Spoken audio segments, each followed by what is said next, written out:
Buenos días a todos, bienvenidos a Calcio Hoy Día, vuestro podcast de actualidad semanal de la Serie A, aquí en La Voz del Calcio, programa número 10, el 10 de Maradona, el grandísimo Diego, y tengo conmigo en este programa tan especial a Hugo Marugán de nuevo. ¿Cómo estamos, Hugo?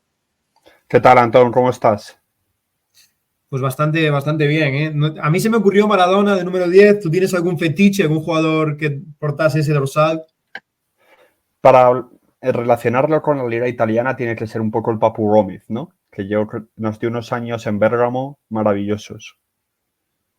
Y fuera de liga italiana, aparte de, digamos, grandísimos jugadores como puede ser el propio Maradona o Messi, ¿alguna sorpresa con ese 10? Creo que llevó una vez, en una ocasión, con la selección inglesa el 10 Alexander-Arnold, que es un número que le queda muy bien. Que no se note de qué equipo eres, ¿eh? Es un número que le queda muy bien. Fue Ronaldo en el Inter, si te acuerdas, porque llevó el 10 en su primera temporada. De hecho, la foto en la que recoge el Balón de Oro, creo que llevaba el 10 en ese partido. Si mal no recuerdo, estoy tirando muy de memoria.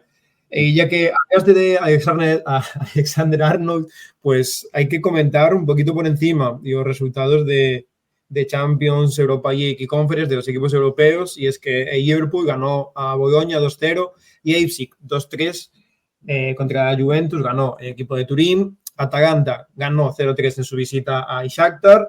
Milan perdió contra el Bayer Leverkusen y después el partido más sencillo de toda la jornada, que fue ese Inter 4, Estrella Roja 0. En Europa League y a Roma avisamos de que el partido contra el Elfsborg era más peligroso de lo que apuntaban. Perdió 1-0 y suma solamente uno de 6 puntos. Y Lazio ganó 4-1 al Niza. Aquí vemos un poquito los contrastes romanos. Lazio lleva 6 de 6 y a Roma únicamente 1. Y después en Conference a Fiorentina ganó 2-0 en su primer partido en la competición. ¿Algún detalle, algún apunte sobre estos partidos o vamos directamente a la Serie A, Hugo? Bueno, la Juve mucho mérito esa victoria en Alemania, porque se queda con 10 cuando le marcan el 2-1 nada más quedarse con 10 y luego acaba ganando.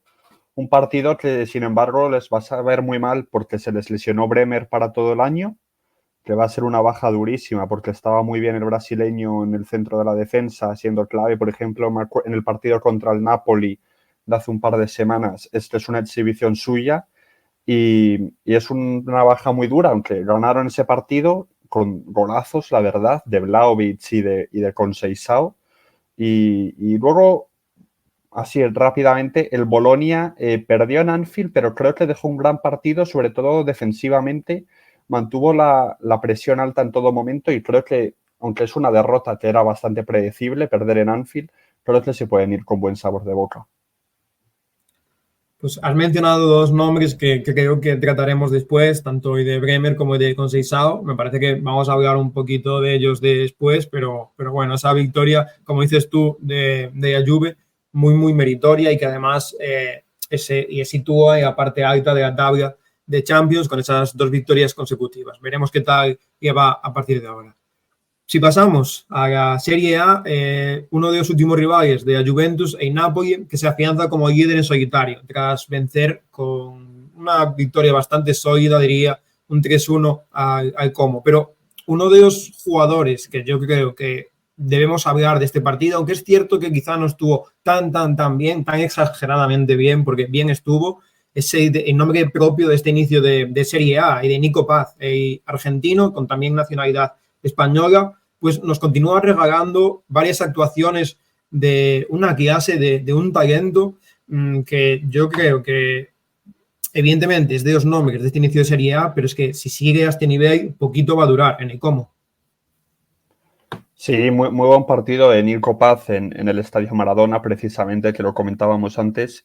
Es un jugador muy bonito de ver, es un jugador muy estético, que se relaciona muy bien con sus compañeros. y que además Fábregas le está potenciando muchísimo desde la pizarra porque tiene un doble pivote como es Sergi Roberto y Perrone que asociativamente es muy bueno y que le pueden encontrar constantemente entre líneas, dos extremos que abren el campo, un delantero como Cutrone que estira bastante, entonces se le genera mucho espacio por dentro a Nico Paz y está jugando muy bien, involucrando a compañeros, bajando mucho a recibir, acaparando mucho volumen de juego y no fue quizás su mejor partido. Es verdad que era un escenario complicado y que el Como fue inferior en el encuentro, pero sí, es uno de los grandes nombres de este inicio de temporada. Y es que además encaja en este tipo de media punta, que además suele ser argentino. Tenemos el clarísimo caso de Paulo Dybala, que entra en la Serie A y aterriza de pie, porque Nico Paz ha sido fichado en este mismo verano y la verdad es que al principio de la temporada inició como suplente, pero a los 2 partidos ya era indiscutible. Y los 2 nombres que comentas, Perrone, Sergi Roberto, me parece muy importante. Si la semana pasada hablábamos de doble pivote de Ajaccio, yo creo que en este caso, en el Como, hay que darle también importancia a 2 jugadores de tan buen toque como son Perrone y un Sergi Roberto, que incluso te puede actuar como lateral derecho. Y es que al final del partido actuó ahí. Sí, acabó de lateral derecho. Bueno, es que yo creo que Sergi Roberto quizás está un poco infravalorado por estar tantos años en el Barça, en un Barça además un poco de transición estas últimas temporadas y que él no acababa de encontrar su lugar, un poco señalado en algunos días, pero es un gran jugador y para un equipo como el Como, recién ascendido, con mucho jugador joven, mucho jugador que llega nuevo al club, que no se conocen, tener a alguien como Sergi que es capaz de ensamblarte todo eso, que es capaz de conectar y que permita al equipo jugar más junto y tener más carácter, sí, es muy, muy importante. Y además en el banquillo yo creo que tiene un amigo como es Cesc Fábregas, que seguramente ha tenido su mérito en que Sergi Roberto esté ahora mismo jugando en la Serie A. Y un Cesc Fábregas que no sé qué opinas tú, pero a mí me parece uno de los entrenadores de este inicio de temporada. Es cierto que el Como únicamente lleva 2 victorias. Es cierto que no está en la parte alta de la tabla, pero yo te diría que junto a Antonio Conte y Thiago Motta son los 2 entrenadores que están dando más que hablar. Quizá Baroni en Ajaccio es el cuarto en discordia. Sí, Vanoli en el Torino también, aunque También. se ha descafeinado un poco ahora. Pero sí, bueno, el Como está 14º en Liga, que no es una gran posición, pero que cumple de sobra el objetivo de la temporada, que es salvarse. Y Fábregas, aparte de todo lo bueno que hace tácticamente y de lo que le da a su equipo desde la pizarra, tener a alguien, un jugador tan importante en los últimos años y sobre todo tan reciente, que los jugadores han podido crecer viéndole jugar y que le reconocen fácilmente, no es una vieja gloria que quizás solo lo hayan visto por DVDs o por relatos de sus padres. Es alguien que permita al equipo, pues eso, fichar jugadores que quizás no serían tan accesibles en un primer momento, porque ahora se ha retirado por las lesiones, pero el Como ha fichado a Varane este verano, que es un fichaje que no se le piensa a un equipo como ellos. Y aparte de Sergi Roberto, también gente como Alberto Moreno, como Pepe Reina, como el propio Nico Paz. Entonces, es una figura muy importante en el Como y lo está haciendo bien, sí. Sí, además la lesión de Varane, bueno, yo creo que Varane llegaba para ser titular y han tenido que improvisar un poquito sobre la marcha con esa lesión y posterior retirada contra el Napoli. Jugaron Kempf y Dosena. Veremos si va rotando, pero yo creo que el 11 del Como es bastante inamovible, porque si hablamos de que Nico Paz ha empezado la temporada de suplente y al menos titular, Cutrón está en un estado de forma también espectacular. Además, ella es de Como, lo que da un mayor mérito y que hace que se involucre más. Además, es el capitán. Fecha pues ayudó bastante al equipo durante estas últimas temporadas. Perrone, Sergi Roberto. A mí, Van der Brent es un jugador que me está sorprendiendo. No sé a ti, porque yo no lo conocía. Quizá Alberto Moreno, evidentemente, ya es un jugador que sí que tiene una carrera, pero el otro lateral, yo totalmente desconocido para mí. Sí, es un jugador que salió del Salzburgo. A mí me gusta, se incorpora bien al ataque, asociativamente te puede aportar. Además, como está usando Fábregas a los laterales bastante cerrados para apoyar por dentro y que sumen a la circulación y para tener también un punto de apoyo por detrás del balón. Creo que ahí se está mostrando bastante cómodo el jugador belga y salió sustituido el otro día del partido, pero a mí me gustó y creo que es un jugador que aporta bastante, sí. Sí, se fue sustituido porque, bueno, una lesión, al menos. Al menos creo que era bastante leve. Veremos ahora en este parón de selecciones. Y si hablamos de Napoli, yo creo que sí está muy bien. Si es Fábregas, lo que has dicho tú, está en media tabla, fuera de descenso, pero es que Napoli se va a este parón líder en solitario con bastantes puntos de ventaja, con 3 sobre a Juventus, que puede llegar a ser sorprendente.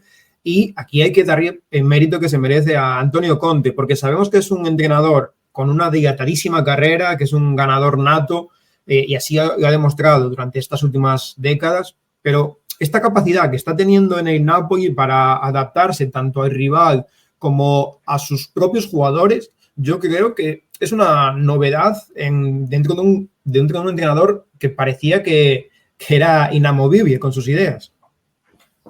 Sí, y eso empezó mal la temporada, parecía una catástrofe cuando pierden 3-0 en Verona la primera jornada y en Copa ante el Módena tienen que pasar por penaltis, pero ha conseguido revertir la situación y sí, yo creo que Conte realmente es un entrenador con una flexibilidad táctica bastante mayor de la que se le presupone y que está logrando en el Napoli hacer cosas que ya hacía en el Inter, que es, por ejemplo, cuando el equipo tiene el balón, bajar a un centrocampista entre los centrales, que uno de los centrales, precisamente en este caso Di Lorenzo, porque es un esquema bastante híbrido el del Napoli, entre un 4-2-3-1, un 5-4-1, porque en defensa Di Lorenzo se cerraba como un central y Politano bajaba como carrilero, y luego en ataque también Di Lorenzo ganaba altura por dentro o por fuera.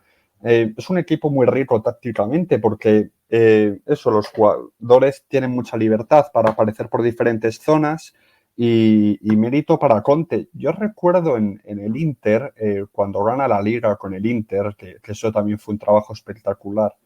En las últimas jornadas ya, cuando ya se iba a salir campeón, sube Conte a sus redes sociales una foto de sus entrenamientos, como un vídeo, y se podía ver que tenía apuntado en una pizarra que el equipo jugaba 4-2-4 y si recordamos a ese Inter, a todo el mundo se le viene a la memoria que era un 5-3-2 más claramente. Pero es verdad que con balón, como Bastoni ganaba altura por fuera, como el carrilero izquierdo se fijaba muy arriba, sí que podía por momentos formar ese 4-2-4 y yo creo que en el Napoli está haciendo un poco algo similar. Sí, ese 4-2-4, la verdad que te diría que hasta permanece a día de hoy en el Inter, porque por izquierda, ya sea Bastoni u otro jugador, pues hace esas funciones. Y en la actualidad es curioso, porque empezaste hablando de que es un sistema híbrido de un 4-2-3-1 que va variando. Si uno piensa Antonio Conte, yo creo que jamás piensa en una defensa de 4. Y lo comentamos hace unas semanas, lo comentamos contra la Juventus, que defensa de 4 para la Juventus podía ser temporal, podía ser únicamente para este partido. Lo hemos vuelto a ver contra Como, pero en fase defensiva sí que pasaba esa línea de 5, comenzó con un 5-3-2, que es bastante habitual dentro de la carrera de Conte. Después la defensa pasó a ser 5-4-1, ya que bajó la posición de Kavicha a la segunda línea, ya no formaba parte de la primera línea de presión donde estaba únicamente Romelu Lukaku, y después en ataque posicional sí que has comentado tú que muchas veces ya sea Di Lorenzo se permanecía abajo por derecha o incluso Lobotka se metía entre centrales, así que mucha riqueza táctica, tanto de Como, que comentamos antes, como de Napoli. Y uno de los nombres propios de Napoli, uno de los nuevos, ya que ha sido verano de bastantes cambios, es el de Romelu Lukaku. ¿A ti qué te ha parecido el partido? Porque el belga siempre es protagonista, para bien o para mal, pero bueno, está de inicio de temporada está siendo bastante positivo, tanto en números como en sensaciones, te diría. Sí, ¿verdad? Lukaku, que llevaba ya unos años que parecía que se estaba quedando un poco por el camino, aunque la temporada pasada en Roma al final acabó con bastantes goles, pero creo que la sensación general no fue demasiado buena. Y es verdad que contra el Como no fue uno de estos partidos de Lukaku en el que es imparable y gana todos los duelos. No fue una cosa así, pero al final marca un gol y da 2 asistencias. Fue clave y fue muy importante con su juego de espaldas, que le permite al Napoli salir directo si se está viendo presionado, si quiere evitar riesgos. Y además es que se está entendiendo muy bien con McTominay, con el escocés, que es un jugador que sabe aprovechar muy bien esas dejadas de segunda línea, que sabe atacar el área y creo que ahí se está formando una relación bastante bonita. Yo sobre Lukaku tengo una opinión que quizás es impopular y es que yo esta temporada al menos no lo estoy viendo tan bien como dice los números. Me refiero, suma 3 goles, 4 asistencias, que son una absoluta burrada para 7 partidos, pero no sé, cuando lo veo más lento, lo veo un poquito más tosco, pero lo que comentas tú de tener a McTominay cerca, quizá y edad compensa esa falta de sensibilidad en el apoyo que estoy percibiendo. Porque Lukaku siempre es un jugador, siempre ha sido dominante cuando está de espaldas y en apoyo, pues se ofrece una cantidad de facilidades terrible, pero después es que estoy viendo un poquito tosco y es cierto que ya sea McDominay o Kavicha están cerquita de él para ofrecerse para el pase de apoyo o ya sea McDominay que después con balón únicamente entiende que a verticalidad porque es uno de los fichajes para mí de la Serie A y se está viendo también muy beneficiado. Sí, McTominay es uno de esos jugadores que ha pasado por la penitencia del United estos últimos años, que es un equipo en el que todo el mundo parece peor jugador de lo que realmente es. Pero sí, yo creo que va a aportar mucho al equipo. Y Lukaku, sí, estoy en la línea de lo que comentas y también lo que dije yo. No fue un partido el del Como de esos que hacía mucho con el Inter de Conte, es que ganaba todos los duelos y era imparable. No fue eso, pero un gol y 2 asistencias. Participó en los 3 goles del equipo. Ya, eso es bastante cierto que a la hora de sumar números, sea por A o por B, Lukaku esta temporada pues está pasando, está teniendo bastante facilidad, ya sea mérito de Conte, que lo ha recuperado para la causa, o ya sea mérito de propio Lukaku. No sé si quieres comentar algo más de este partido, la verdad es que hemos comentado muchas cosas. Sí, bueno, hemos comentado ya todo lo que veíamos. A ver el Napoli, cómo sigue evolucionando, pero es uno de los equipos que a mí, por lo menos de lo que llevamos de temporada, quizás el que más me está gustando en Italia. ¿Dirías que lo de no tener competición europea ya está favoreciendo? Porque más días para trabajar, menos carga física. Hemos mencionado a Lukaku, que siempre ha habido rumores y algo más de que estaba gordo. ¿Cómo lo ves? Sí, bueno, en una época ahora donde se habla tanto de que el calendario está cargadísimo, de que no hay tiempo, obviamente tenerlo más aligerado y evitarte esos partidos entre semana es una ventaja. A mí me recuerda un poco a la primera temporada de Conte en el Chelsea, que también llega un equipo que había sido campeón hace 2 temporadas, como el Napoli con Spalletti, que la anterior fue un desastre y quedaron a mitad de tabla y todo salió mal y llegó Conte y además me acuerdo Conte un poco a la inversa de lo de ahora en el Napoli. Empezó jugando con una línea de 4 muy clara y en el Chelsea me refiero y luego ya pasó a la línea de 5 más habitual de él durante su carrera y acabó ganando la Premier League. Yo creo que se puede tirar un poco la semejanza entre esas 2 temporadas. Muy buena semejanza ahí. La verdad es que yo diría que Conte ha conseguido lo imposible ahora mismo, que es que Aurelio de Laurentiis piense que hay un proyecto de entrenador, que es algo que casi nunca se ha visto en este Napoli y ha dado las llaves y de momento y está yendo bastante bien. A día 7 de octubre y está yendo bastante bien. Un equipo que no está yendo tan bien es el Venecia, que volvió a perder esta jornada 2-1 contra Verona, que consiguió remontar al final. El gol de Oristanio adelantó al Venecia, pero bueno, el tercer gol de Tensted en el Verona puso 2-1 definitivo. Otro partido que se llevó el equipo local fue ese Udinese 1 y Elche 0, un Udinese que no tenía a Thauvin en el 11 por unas molestias musculares, pero bueno, sigue ganando. Aquí te quería preguntar, porque lo hablábamos un poquito fuera de micro, que Udinese es un equipo que está en la parte alta de la tabla, quizás no es un equipo que se esperaba, pero hay un par de jugadores que aún no están jugando. Yo te quería preguntar sobre Deulofeu y Alexis Sánchez, porque Udinese ahora mismo va quinto sin quizás sus dos nombres más brillantes o al menos con mejor carrera en la élite. ¿Qué pueden aportar Alexis Sánchez y Deulofeu en caso de recuperarse, que la lesión de Deulofeu sí que es bastante más grave? ¿Qué pueden aportar a este equipo que a día de hoy no tiene?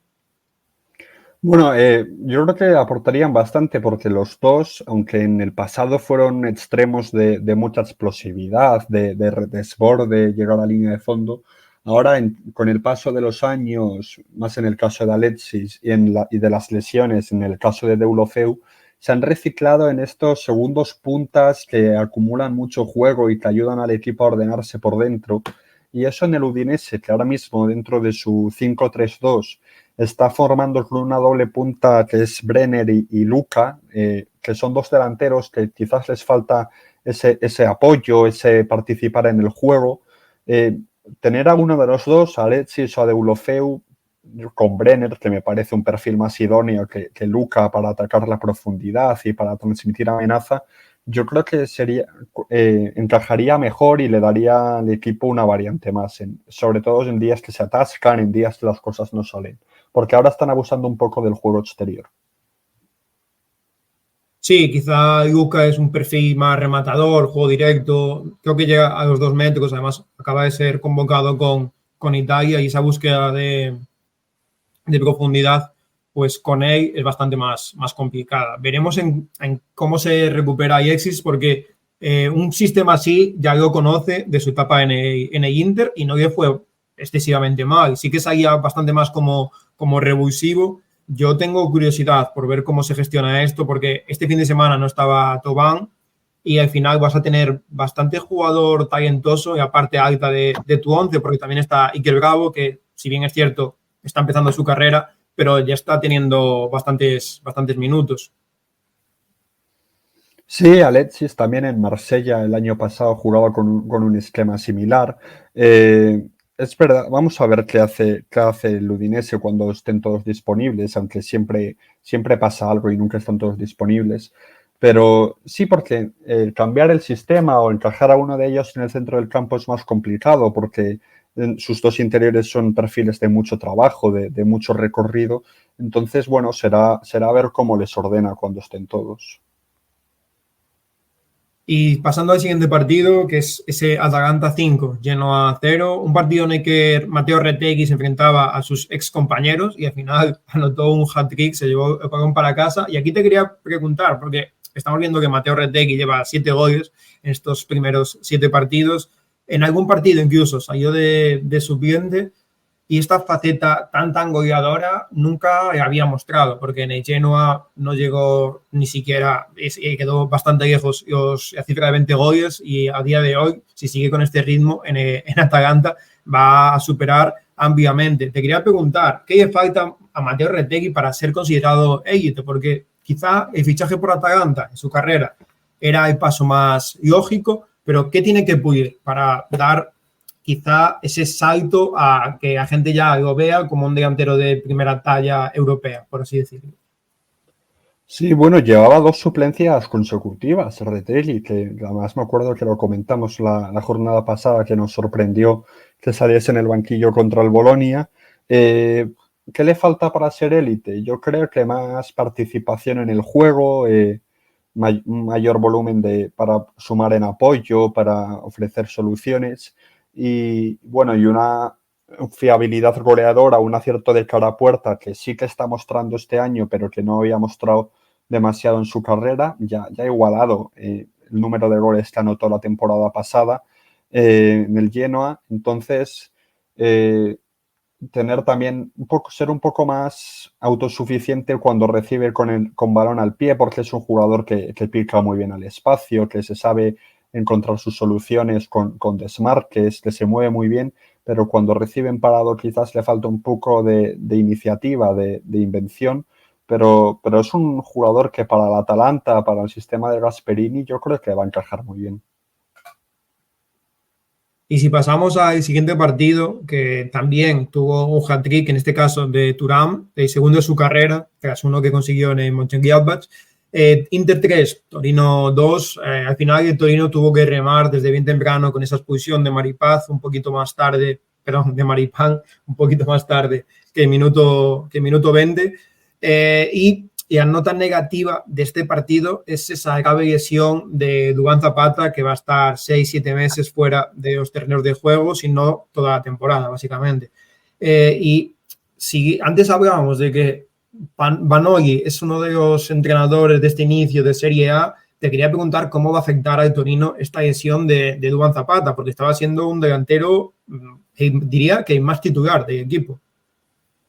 Sí, se le ha empezado a caer un poco el equipo a Vanoli, es una pena, pero son ya 3 derrotas consecutivas, incluida la eliminación de Copa, y bueno, y esta mala noticia de Zapata, que se ha roto el ligamento cruzado.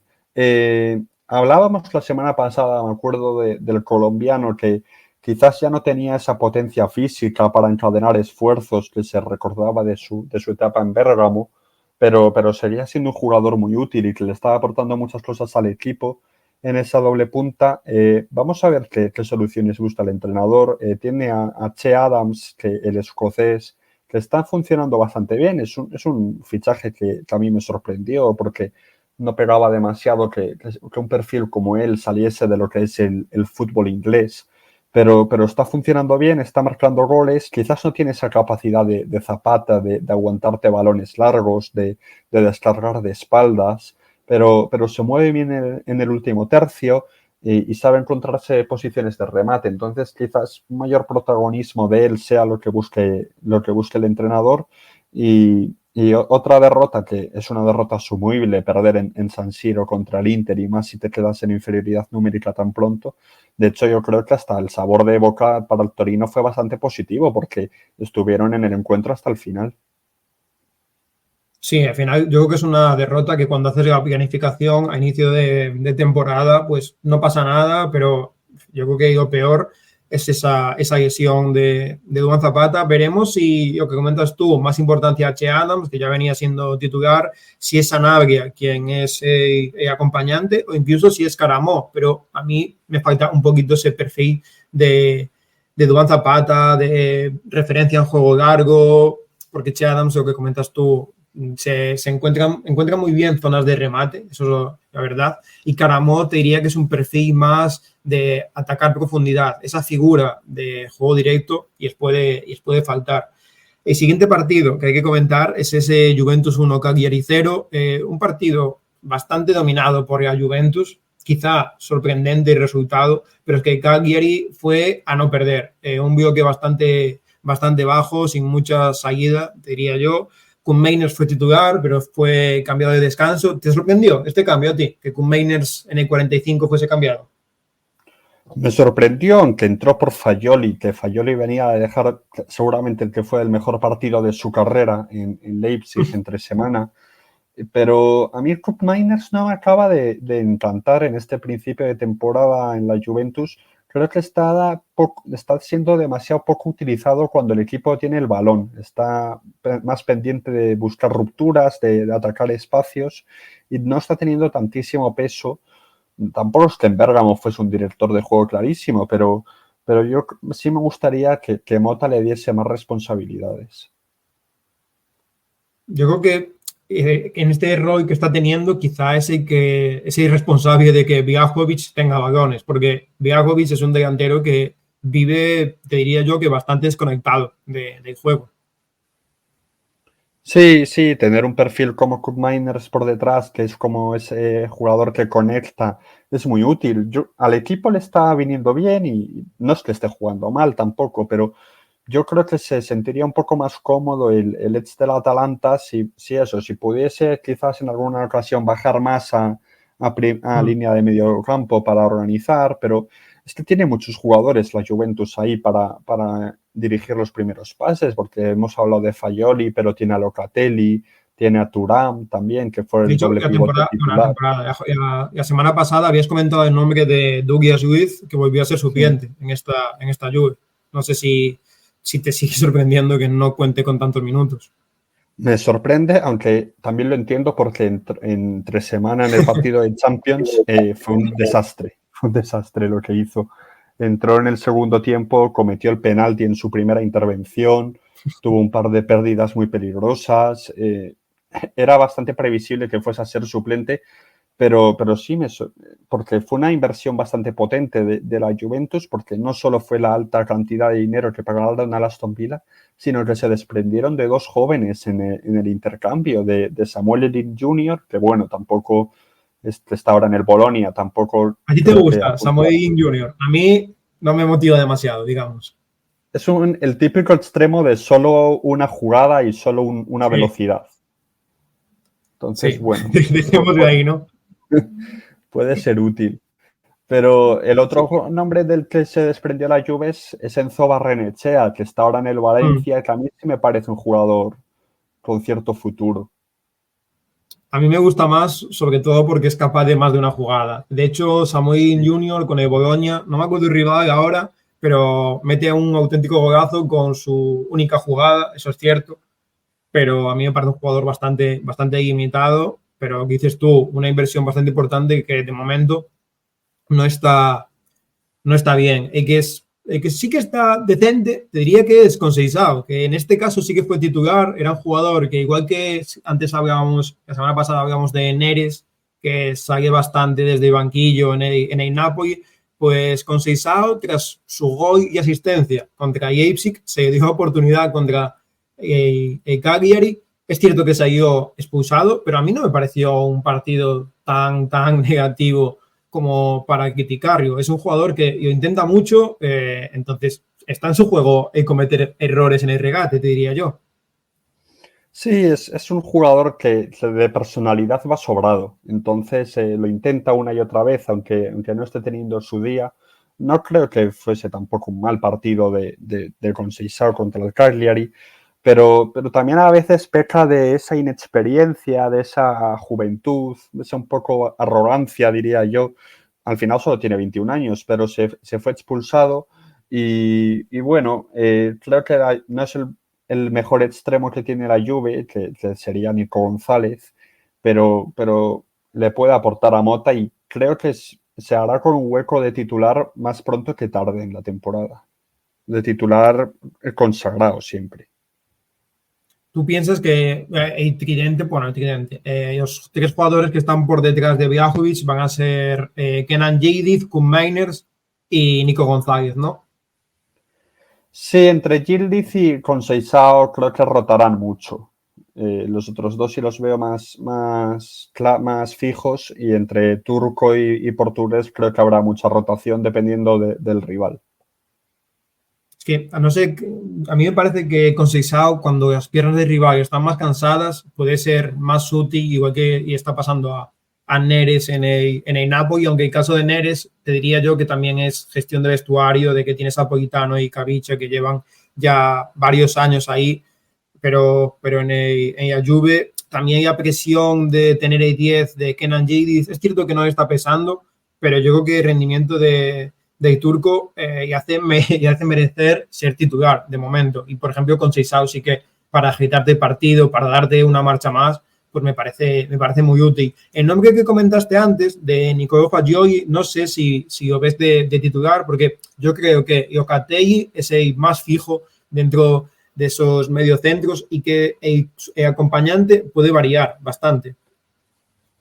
Sí, a mí me gusta mucho Fagioli y creo que ayuda mucho al equipo, pero también me parece que si forma junto a Locatelli es un poco redundante y que la mejor versión de los dos se da cuando solo está uno de ellos en el campo, que es lo que ocurrió en Leipzig, que Locatelli no jugó. Entonces, no sé yo cuáles son los planes de Mota, pero sí es verdad que por ahora se le está viendo que para el otro puesto del doble pivote opta por un perfil algo más físico, que te da, que no quizás asociativamente no te da esa clarividencia, pero que te puede aportar en otras facetas como sea Thuram o como es McKinney. Entonces, vamos a ver qué hace, pero también es un poco lo que le pasa a Douglas Luiz, que yo creo que Morta no se acaba de creer un doble pivote tan técnico entre Locatelli, Douglas Luiz y Fagioli. El que está por delante es Locatelli, entonces a los otros dos les está tocando un poco repartirse los minutos. Sí, la verdad que Mota tiene bastantes jugadores, sobre todo para el centro del campo, porque antes hablábamos de agresión de Bremer, pero es que en el centro del campo sí que tiene jugadores de sobra. Sobre la lesión de Bremer, que se va a perder toda la temporada, básicamente, se supone que la Juve no va a fichar a ningún agente libre. Se rumoreó ya de inicio Sergio Ramos que se ha reaccionado con todos los equipos europeos, incluso con el Depor, te diría. Pero se va a esperar al mercado de invierno. Incluso ha aparecido Bonucci recomendando el fichaje de algún central, porque contra el Cagliari jugaron Gatti y Kalulu, buen fichaje, el exjugador de Milan a día de hoy. También tienes a Danilo, que te puede jugar de central, aunque Danilo es cierto que está acostumbrado a ser central en línea de 3. No sé yo muy bien cómo jugaría en línea de 4. Así que la posición de central en esta lluvia está un poquito coja. Y pasamos al siguiente partido, si te parece, que es ese Lazio 2, Empoli 1. Una Lazio que va como un tiro, la verdad. Habíamos al inicio de que ganó su partido en Europa y fue capaz de ganar a un Empoli que aún no había perdido. Un Empoli que tras 7 jornadas es su primera derrota, un inicio de temporada bastante positivo porque su mercado no ilusionaba bastante.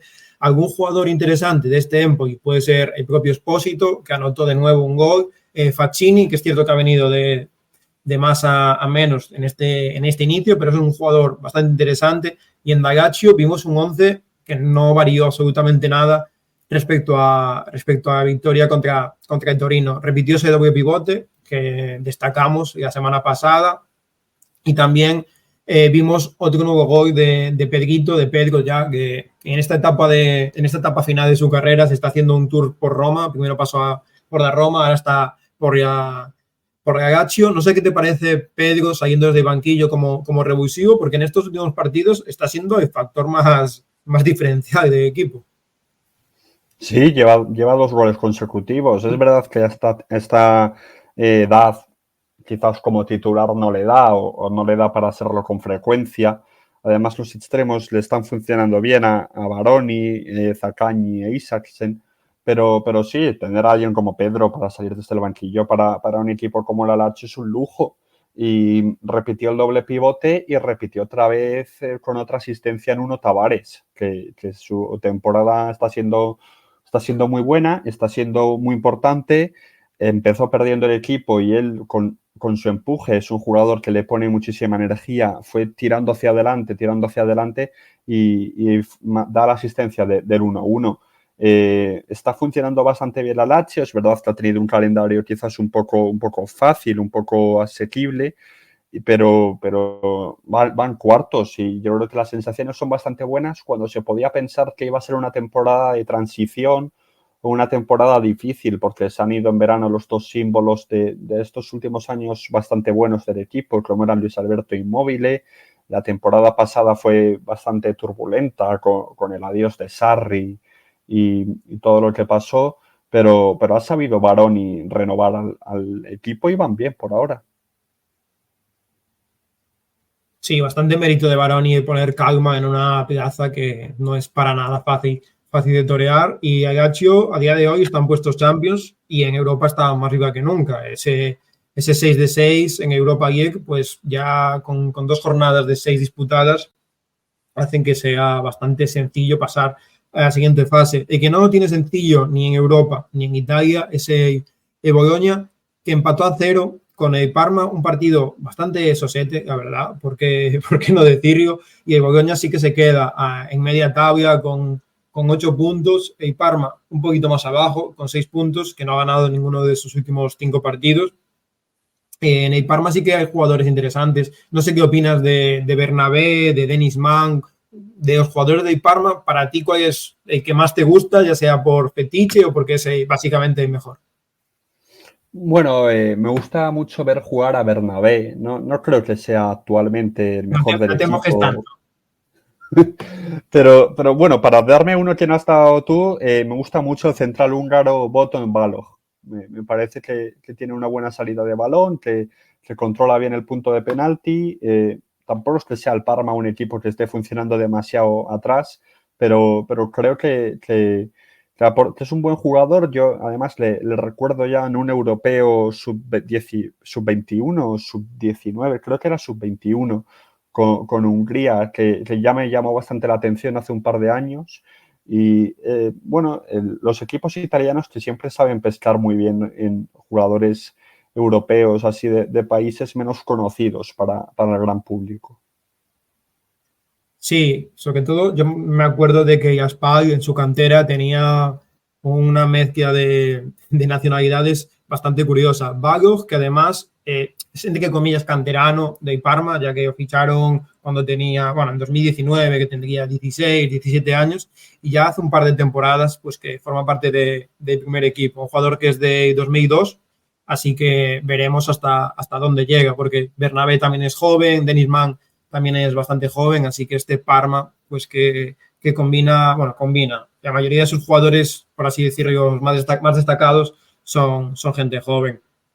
Un equipo que no ha conseguido ganar esta jornada es la Roma, que empató contra el Monza. Y hablábamos fuera de micro que el Monza es el único equipo de Serie A que no ha ganado, pero no va a tener dificultades en salvarse. Al menos esa es mi opinión, porque tiene jugadores bastante buenos, como puede ser el caso de Maldini, que ha sido convocado con Italia.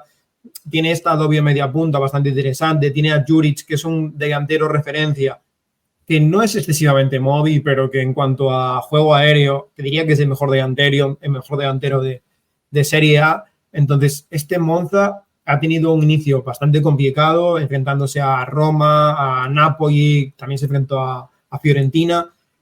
¿Tú qué opinas del equipo en general y si hay algún nombre en particular que te llame la atención?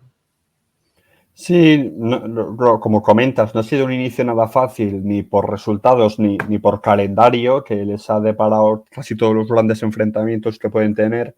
Además, en un verano de bastantes cambios, porque se fue su entrenador, Paladino, que se marchó a Florencia, y además se llevó a Colpani con él. Entonces, bueno, es un equipo que necesita un poco rehacerse, que necesita encontrarse y que con un calendario tan difícil es complicado. Pero yo confío en que irán hacia adelante porque plantilla tienen, además de los que has comentado de Juric, que es un delantero que a mí me gusta, de Pesina, que me acuerdo que hablamos de él la semana pasada, que es un jugador que siempre nos ha gustado. A mí me gusta bastante en el doble pivote Bondo, el francés, Warren Bondo, que creo que es un perfil que funciona bien en la Serie A, que te da giro ante presión, que sabe llegar adelante, que tiene un cierto sentido asociativo y bueno, creo que es un jugador interesante y el Monza es lo que comentabas un poco, de medio campo hacia adelante, no es que la defensa sea mala tampoco, pero de medio campo hacia adelante tiene 4 o 5 nombres bastante potentes que podrían sonar para equipos mejores de la liga. Sí, porque no os comentamos, pero aparte de Pesina, Maldini, Juric, también tienen a Bianco, que creo que está cedido por la Fiorentina, si mal no recuerdo, un interior bastante joven, de 2002-2003. También tienen a Dani Mota, que tiene una dilatada carrera tanto en Serie C como Serie B y que está jugando en Serie A a buen nivel. A Gianluca Caprari, es jugador de Sampdoria, que ya está entrado en la treintena, pero que tiene buenas temporadas en Serie A. Es decir, tiene varios nombres que algunos es joven y otro ya se conoce más que de sobra la categoría, como el propio caso de Caprari o de Pesina. Ese perfil de Warren Bondo es un poquito el que cumple Koné en la Roma, que quizá Koné no es el jugador más vistoso que exista, pero es un perfil muy necesario, te diría yo. Sí, porque en esta poco, ahora que Paredes está apartado del equipo, bueno, apartado, que parece que Juric no cuenta Mm. demasiado con él, aunque en Europa League jugó los 90 minutos, pero en Serie A está contando con menos. tener a alguien como Koné que te aporta cierto sentido asociativo, que te dirige las posesiones es importante. Lo que sí me sorprendió es la suplencia de Mari Hermoso, que a mí en el partido contra el Athletic Bilbao, Athletic Club en la Europa League, creo que sumó bastante. Es verdad que es un jugador que acaba de llegar, que necesitará hacerse un poco al club y a sus compañeros, pero es ese perfil de futbolista que desde atrás, desde el pase, te puede ordenar, te puede otorgar calma y te puede otorgar criterio, que son cosas que le está faltando a la Roma. Volvió a jugar Angelino de central en ese rol que comentamos la semana pasada de central que se incorpora luego al ataque. Bueno, un poco lo que hemos comentado también antes con Di Lorenzo en el Napoli, lo que hace Conte. Pero sí, a Roma otra suplencia de Dybala y otro partido donde se atascan mucho. Es algo que ya vamos viendo en los últimos años con demasiada frecuencia. Sobre Hermoso, me gustaría hacer aquí un punto, bueno, poner un poquito de pausa al podcast, porque comentamos de Angelino, creo que la semana pasada, esa función, ese rol que tiene. Si introduces a Mario Hermoso, que además es zurdo, ¿tú dónde lo introducirías? Porque contra el Monza, la defensa fue Mancini indica Angelino. Si quitas a Angelino, que sería el perfil más natural de Mario Hermoso, ¿pondrías a Angelino de carrilero o mantendrías a El Shaarawy o Zalewski, que a mí me gustó su partido, pero es cierto que a Roma y estuvo buscando salida hasta el final? ¿Cómo reestructurarías esta parte izquierda del campo? Sí, también hay que pensar que está Hummels por ahí, Sí. que aún no ha debutado, aún no ha jugado ni un minuto, pero hombre, yo creo que acabará ganándose un puesto. Pero yo creo que Hermoso es importante por lo que te he comentado antes para ser central titular. Y Angelino, hay mucha competencia como carrilero izquierdo, pero yo creo que tiene una llegada al espacio y un golpeo y un criterio en los últimos metros que quizás el Shaarawy no tiene o ya no tiene, y que a Zalewski le falta un punto de cambio de ritmo, un punto de revolucionar el partido. Entonces quizás Angelino podría ser la mejor alternativa para ese carril izquierdo y volver a verle en la posición que ha sido más habitual durante su carrera y donde en el Leipzig realmente donde logró su pico como futbolista, podríamos decir. Vamos a ver qué ideas tiene Juric, pero sí, ese Hermoso central Angelino carrilero, a mí personalmente es lo que mejor me suena. ¿Cuál te parece el central más inamovible de Roma? Bueno, por lo que representa para el club como capitán. Bueno, el capitán fue Pellegrini, pero cuando no está Pellegrini es Mancini. Entendemos. Pero lo que representa, y también creo que ha mejorado mucho en los últimos años, Mancini me parece muy difícil que pierda el sitio. Es decir, Endika se iría al banquillo antes que Mancini, en teoría. Porque...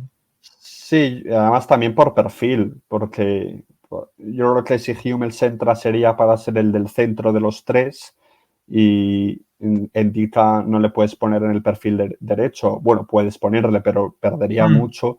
Entonces, sí, yo creo que Mancini, Hummels, Hermoso, a mí me suena bastante bien. Sí, ya ves que Hummels yo creo que tenemos los dos bastante claro que va a ser el defensa de centro, porque si lo pones por derecha o por izquierda, pues lo matas un poquito, ¿verdad? Pero bueno, habrá que ver. De momento creo que no ha ido convocado, al menos esta última jornada de Serie A no ha ido. No sé si es por modestia, si no está bien físicamente, pero bueno, es un jugador que estaba sin equipo, con una dilatadísima carrera, sobre todo en el Borussia. Así que de sobra conocido por todos. Y otro nombre propio que nos dejó a Roma es Artem Dovbyk, que no sé qué opinas tú, pero de momento está yendo muy de menos a más en la Roma y ya está demostrando por qué se haya fichado. Te quería preguntar, tanto por Dovbyk como por el portero titular a día de hoy de la Roma, que es Milan Skriniar, que ya lo es desde la temporada pasada, pero que el público yo creo que aún no lo conoce porque es realmente joven aún. Sí, fíjate que creo que de lo que más se va a arrepentir Mourinho en el paso cuando pasen los años y piense en su etapa en Roma, de lo que más se va a arrepentir es de no haberle dado la oportunidad a Svilar y prescindir de Rui Patricio, que es verdad que fue una apuesta suya para la portería y que, bueno, es portugués como él y tenían ahí cierto acercamiento, pero quizás si hubiese apostado por Svilar antes que por Rui Patricio, que es lo que hizo De Rossi luego cuando llegó, las cosas podrían haber cambiado porque es un muy buen portero el serbio, con unos reflejos increíbles y que se sabe manejar bien, también con balón. Y bueno, de Dobbit que comentabas arriba, marcó un gol, es un delantero con una facilidad para soltar el disparo tremenda. Además es que tiene unos golpeos que le imprimen una violencia a la pelota increíble y que se está moviendo bien y que le está aportando al equipo. Yo creo que es un muy buen fichaje de la Roma y que es una mejora respecto a Tammy Abraham o respecto, bueno, no sé si es una mejora respecto a Lukaku. No sé si respecto al Lukaku de este año en el Napoli, yo creo que sí respecto al Lukaku del año pasado en la Roma. Pues ya que sacas el nombre de Tammy Abraham, que fue titular esta última jornada contra la Fiorentina, te quería preguntar tanto por Tammy Abraham como por Álvaro Morata, porque lo comentamos en un grupo que tenemos en común que Morata no está siendo referencia, está siendo media punta, segundo delantero. ¿Cómo lo ves en ese papel que yo no recuerdo que jugase ahí anteriormente? Porque en el Atlético tenía a Griezmann, es cierto, pero el que estaba más adelantado era el español. Sí, es que quizás lo más parecido a un rol similar que no es lo mismo es el que ha tenido con la selección española, donde sí era un delantero que se soltaba un poco más para bajar al apoyo y para participar, pero este no es lo mismo que lo que está haciendo en el Milan, porque está jugando casi como un tercer centrocampista más que como un segundo delantero. Se me ha quedado grabada la primera posesión larga del partido que tiene el Milan contra la Fiore este mismo fin de minuto 1, minuto 2.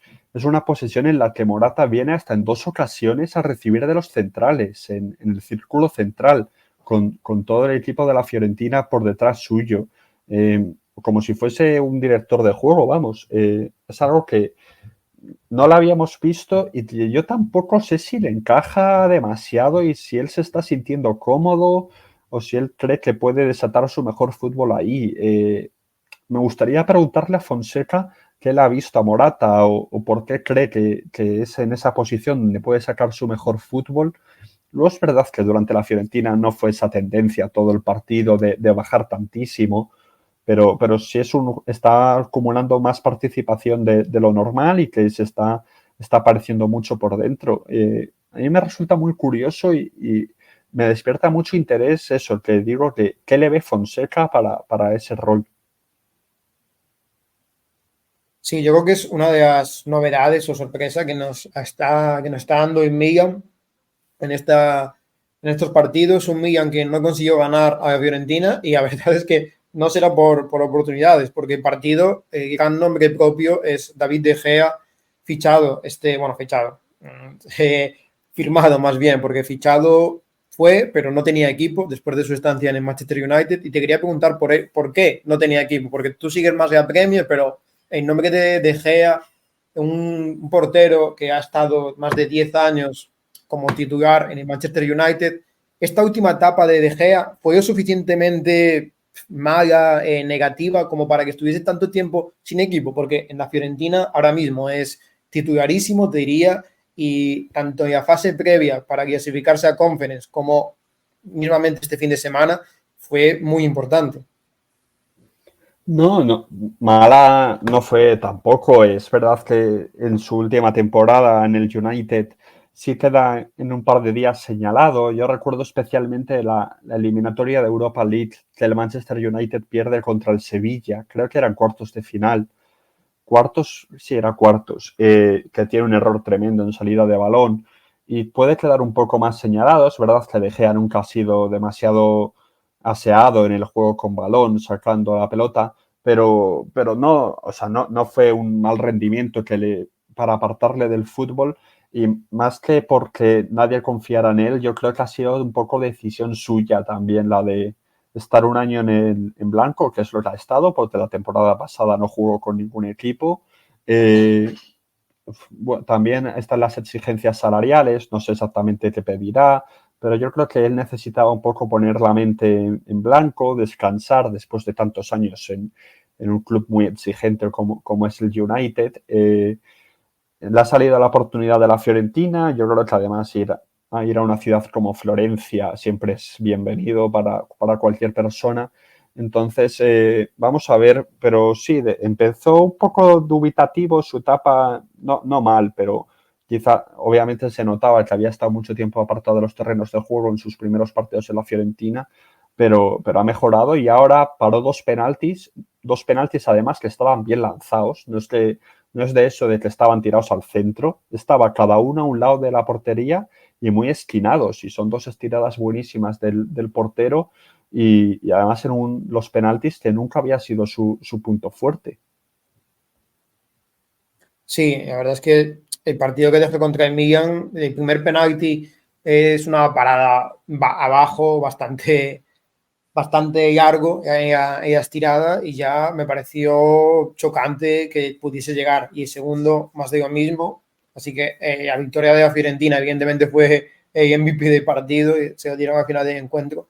Pero y puede ayudar a dar un salto de calidad a una Fiore que no ha empezado bastante bien esta temporada. Yo te diría que incluso, no sé si ha hablado con él, pero Borja Ballero estuvo muchos años en Florencia, se ha quedado a vivir y, hombre, si pide consejo para vivir una ciudad bonita en Italia, Florencia, pues destaca sobre todas. En el Milan, comentar también que uno de los mejores jugadores del equipo rosanero es Christian Pulisic. No sé cómo estás viendo al estadounidense, pero ya sea por su capacidad para sumar tanto goles como asistencias en estas jornadas, a mí me está sorprendiendo que incluso se está quedando pequeño en Milan en estos partidos, porque es un equipo que es cierto que tiene a Teo, que tiene a Rafael Leao, pero es que ninguno de los dos está brillando. Incluso Teo Hernández se fue expulsado. ¿Por qué está explotando tanto Pulisic a día de hoy? Bueno, es un jugador que siempre ha sido muy de rachas, Pulisic, me parece a mí. Ya el año pasado recuerdo que empezó bastante bien la temporada en el Milan, luego fue un poco de más a menos. Para la idea de Fonseca, que yo creo que se imagina un equipo que combina mucha velocidad por dentro, donde juntan a mucha gente y buscan combinaciones a uno o dos toques y de mucha movilidad, creo que ahí Pulisic encaja bastante bien, sabe acompañar las jugadas, sabe conducir por dentro, tiene buen disparo, creo que está sumando en ese sentido. Pero lo que no me está gustando de Fonseca por ahora y del Milan es que está siendo un equipo por ahora que está potenciando muy poco a Leao y me sorprende porque con todo lo que tiene Leao, que es un jugador que quizás peca de individualista, que es bastante irregular, que con todo lo que tiene, al final es lo que más te puede acercar a ser un gran equipo. Es el jugador que si está bien es el mejor del conjunto. Y se le está viendo bastante apartado del juego, se le está viendo que le buscan poco, que cuando le buscan es en situaciones donde no tiene ninguna ventaja previa. Además, compartiendo banda con Teo Hernández, me está sorprendiendo eso. Quizás por ahí es donde Fonseca me está dejando más a deber, en que no está logrando que Leao saque su mejor versión. A mí una cosa que siempre me da gracia de Leao es que mide casi 1,90 y es un extremo súper coordinado. Ya evidentemente tiene la velocidad, tiene el regate, el desborde, pero al situarlo por izquierda contra la Fiorentina, compartía banda tanto con Teo como con Dodó, que es el lateral titular de la Fiorentina, y es que los comparabas y Dodó mide 20-25 centímetros menos que él. A mí la imagen chocaba bastante. Y sobre lo de compartir banda con Teo, son dos jugadores, evidentemente, uno es extremo, pero es que Teo, si le puedes dejar toda la banda para él, encantado de la vida. Entonces, ¿tú ves mejor a Rafa por derecha y mantener a Teo por izquierda? ¿O cómo piensas que se pueden potenciar mutuamente a día de hoy?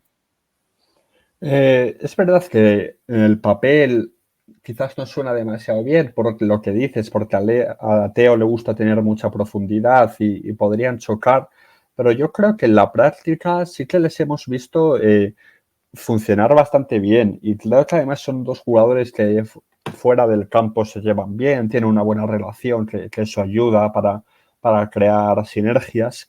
Y bueno, en la temporada que el Milan gana la Serie A, es en gran parte a lo que te daban esos dos en banda, esa conexión.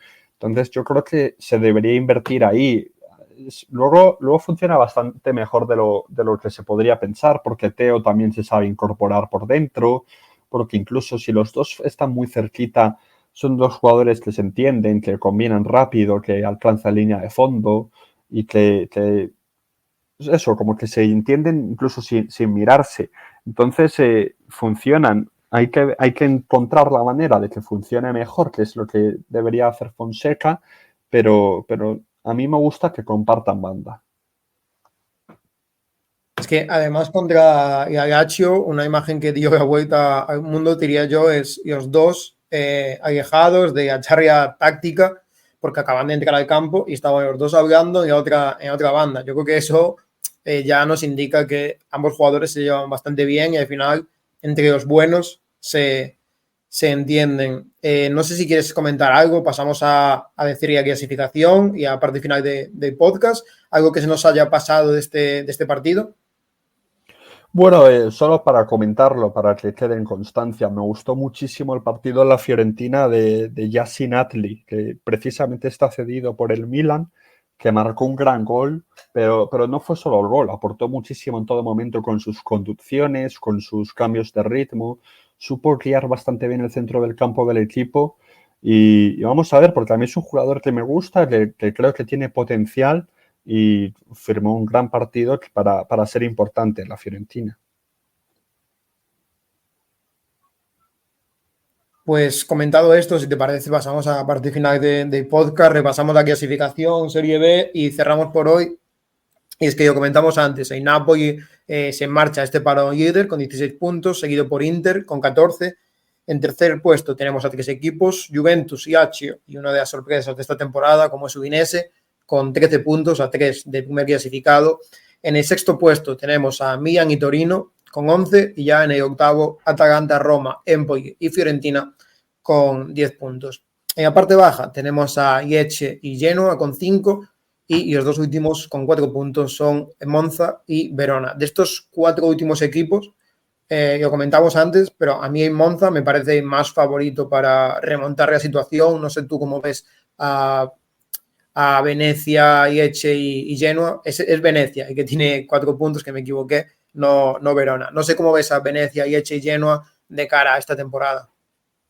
Sí, creo que el Monza, por argumentos individuales, por plantilla, es el mejor de esos equipos y el que más probabilidades tiene de salir de ahí. Los otros, bueno, el Lecce es un equipo bastante pobre en su propuesta, que no deja demasiados argumentos ofensivos.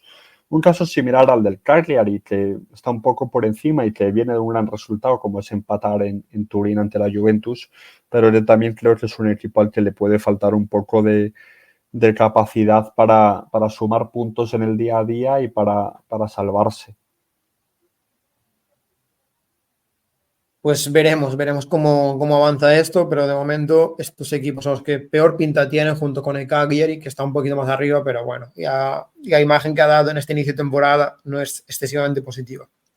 Si pasamos a la Serie B, si extendemos una categoría, nos encontramos con estos resultados: Sampdoria 1, Juve Stabia 2, Spezia 1, Reggiana 0, Sassuolo 6, Cittadella 1, Pisa 3, Cesena 1, Frosinone 0, Carrarese 1, Palermo 0, Salernitana 1, Mantova 1, Brescia 1, Cremonese 1, Bari 1, Cosenza 0, Südtirol 2 y Catanzaro 2, Módena 2, que nos dejó 2 nuevas asistencias para Antonio Palumbo, un jugador que es de Scampia, de ese barrio conflictivo y bastante conocido de Napoli, por desgracia, que ya suma 7 asistencias y 2 goles en 8 partidos. ¿Y por qué hay parón? Pues porque hay nuestra queridísima UEFA Nations League, que también habrá el mes que viene, también habrá en noviembre. En este caso, Italia se enfrenta, ambos partidos en territorio italiano, se enfrenta contra Bélgica el 10 de octubre